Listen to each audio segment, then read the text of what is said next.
This is Eyewitness News.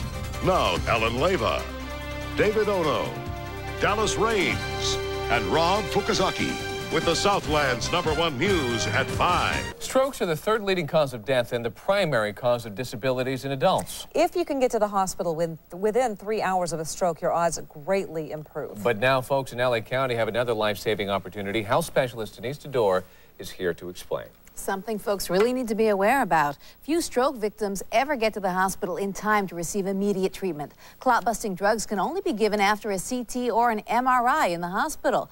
Now local researchers are working on a treatment that could help patients before they get to the ER. One Glendale resident recalls his scary experience.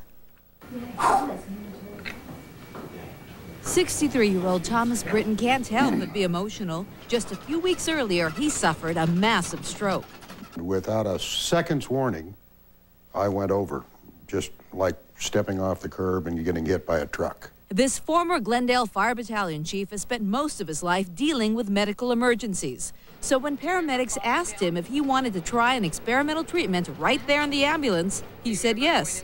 Britton believes it's responsible for his 100% recovery.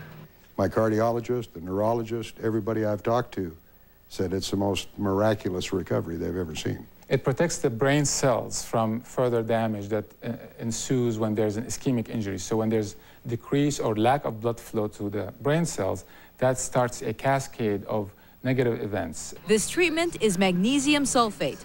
Providence St. Joseph is part of a county-wide study to find out how safe and effective it is. It's a brain protective agent that has to be administered between 15 minutes and 2 hours after a stroke. The key point that has been missing for years is the quickness in coming to the emergency room. Every minute that passes causes more brain cells to die from lack of oxygen. I called on the phone and I was lucky enough to be able to tell them I'm having a stroke, and there wasn't a doubt in my mind. Experts say know the signs. Symptoms include difficulty speaking, paralysis, sudden weakness, loss of balance or vision, and a sudden intense headache. Tom Britton didn't waste any time. He cautions others not to wait a single minute. The most important thing, and talking to the doctor, everybody else, is an immediate response and not disregarding what can be serious symptoms. The National Institutes of Health began this study on FastMag this year. Providence St. Joseph Medical Center is the third hospital in LA County to participate. It's a double-blinded study, so patients who consent to the study will either receive the magnesium sulfate or a placebo. In any event, it's good to know about this study. Yeah, it looks promising. Denise, thank you.